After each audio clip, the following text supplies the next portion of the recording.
Hello बच्चों, कैसे हो आप लोग। तो आज मैं यहाँ पे एक अपडेट लेके आया हूँ आप लोग के लिए नीट एग्ज़ाम 2024 को लेके। ठीक है ना। बच्चों के दिमाग में चल रहा है कि क्या नीट एग्ज़ाम 2024 का दोबारा होगा या नहीं होगा। एक अपने आप में बहुत बड़ा एक क्वेश्चन बन गया है। अब सोशल मीडिया पे इतना ज़्यादा ये पूछा जा रहा है कि बच्चों के माध्यम से कि क्या री नीट होगा 2024 का या नहीं होगा। फाइनल डिसीजन क्या है, क्या नहीं है, ये सारी चीज़ें मैं आपको यहाँ पे आज बताने वाला हूँ। पहली चीज़ मैं ये क्लियर करना चाहता हूँ कि अगर री नीट एग्ज़ाम हो रहा है फिर भी गलत है, अगर री नीट एग्ज़ाम नहीं होगा तो फिर भी गलत है। दोनों केसेस में री नीट एग्ज़ाम होने के ना होने से गलत ही हो रहा है। आप कहोगे सर कैसे, अगर री नीट एग्ज़ाम होगा कैसे गलत होगा। बच्चों, इसमें बहुत से ऐसे बच्चे हैं जिन्होंने 700, 710, 690 स्कोर लाया है। वो अपने पढ़ाई के बेस पे लाया है, यानी वो उन्होंने मेहनत करा है उसके बेस पे लाया है। ठीक है ना। लेकिन बहुत से ऐसे बच्चे होंगे जिनका स्कोर 610, 590, 620 के आसपास आया है और वो सोच रहे होंगे क्या हमें जीएमसी कॉलेज मिलेगा कि नहीं मिलेगा। उनके लिए भी गलत है। ठीक है ना। तो इसलिए री नीट एग्ज़ाम होगा या नहीं होगा, दोनों केसेस में गलत है। तो आप कहोगे सर क्या होना चाहिए, फाइनली क्या होना चाहिए। तो देखो, अभी तो एनटीए साहब ने जो भी डिसीजन लिया है वो सिर्फ एक ही अपडेट है। उनका कहना है कि माधोपुर के सिवाय कहीं पर ऐसा कोई कांड नहीं हुआ है जहां पे इस तरीके की बातें की जाए। उन्होंने बताया कि माधोपुर में सिर्फ पेपर जो डिस्ट्रीब्यूट हुआ था, हिंदी वालों को इंग्लिश का पेपर मिल गया और इंग्लिश मीडियम वालों को हिंदी का पेपर मिल गया। तो हम एनटीए साहब से ये कहना चाहते हैं कि अगर इंग्लिश वालों को हिंदी का पेपर मिल गया, उन्होंने अपना एग्ज़ाम दिया सफलतापूर्वक। क्यों दिया? क्योंकि हिंदी के पेपर में इंग्लिश के भी क्वेश्चन थे अपोजिट साइड में। लेकिन जो हिंदी मीडियम के बच्चे थे उनको इंग्लिश मीडियम का पेपर दिया गया, जिसकी वजह से वो क्या करने लगे, हंगामा करने लगे। भाई, अगर कॉलेज के गेट पे, क्लासरूम के गेट पे अगर कोई बच्चा चिल्ला रहा हो, हंगामा कर रहा हो, तो क्या वहाँ पर उस क्लास में बैठे बच्चे क्या वो अपना एग्ज़ाम दे पाएंगे सही तरीके से? क्या उनका माइंड सेट वहाँ पे रहेगा?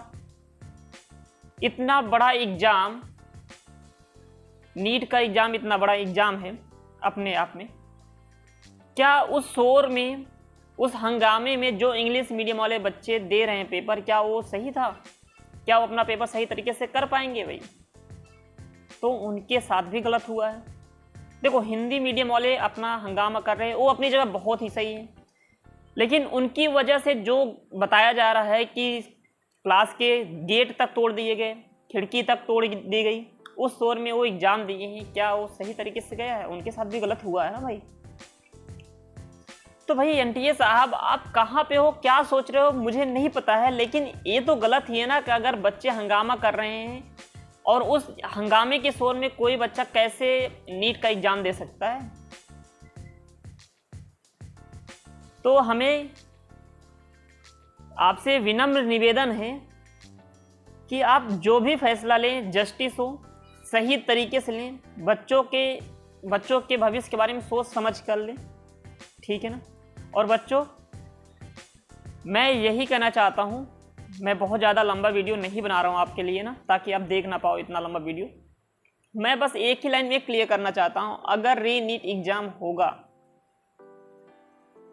तो आपको उसी तरीके से अभी से प्रिपेयर होना पड़ेगा जिस तरीके से आप 5 तारीख को एग्ज़ाम देने के लिए हुए थे, और अभी अपनी पढ़ाई को कंटिन्यू रखो। अगर एग्ज़ाम हो रहा है तो, नहीं हो रहा है तो बाकी आप देख ही पा रहे हो। हालांकि ये जो मामला है नीट को लेके, ये सुप्रीम कोर्ट तक पहुंच गया है। ठीक है ना, ये अच्छी बात है।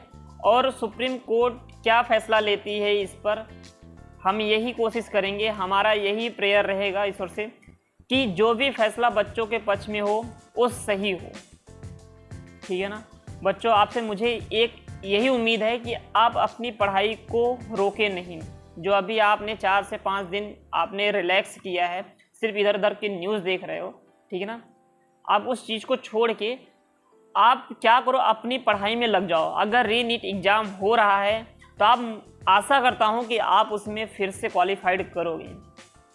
और जिन बच्चों के साथ ये गलत हुआ है भाई, 24 से 25 लाख बच्चे दिए हैं और जिस सेंटर पे ऐसा गलत हुआ है, उन बच्चों के लिए भी ये मैं बोल रहा हूँ कि आप भी उसी तरीके से प्रिपेयर रहो जिस जोश और जज्बे के साथ आपने 5 तारीख को नीट एग्ज़ाम देने की कोशिश की है। आप अपनी पढ़ाई को रोके नहीं बाबू, ठीक है ना। तो ये इन्फॉर्मेशन अगर आपको अच्छी लग रही हो तो आप वीडियो को लाइक और सब्सक्राइब करके ज़रूर जाना और ज़्यादा से ज़्यादा बच्चों तक शेयर करना कि री-नीट एग्ज़ाम होने वाला है या नहीं होने वाला है, इसके बारे में पता चल जाएगा। और उसके लिए हमें क्या करना चाहिए, अगर हो रहा है नहीं हो रहा है इसके लिए हमें क्या करना चाहिए, ये चीज़ आप समझ लो। हमें उसी तरीके से उसी जोश के साथ हमें पढ़ना है भी, ठीक है ना, जब तक रिजल्ट नहीं आ जाता है। तो अगर री-नीट एग्ज़ाम अगर हो रहा है वेल एंड गुड, नहीं हो रहा है तो आप देख ही पा रहे हो। और मैं यही उम्मीद करूंगा जो बच्चे अपने आप में स्कोर बढ़िया लाए हैं, क्या वो दोबारा अपना स्कोर उसी तरीके से लाएंगे और अच्छा लाएंगे, ठीक है ना। और मैं उम्मीद करता हूँ आप लोग उसमें से नहीं हो जो फर्जी वाला काम हो रहा है, ठीक है। थैंक यू बच्चों, आप अपनी पढ़ाई को कंटिन्यू रखो, ठीक है ना। अगर कोई अपडेट आता है एनटीए की तरफ से मैं आपको ज़रूर अपडेट करूँगा, ठीक है ना। धन्यवाद।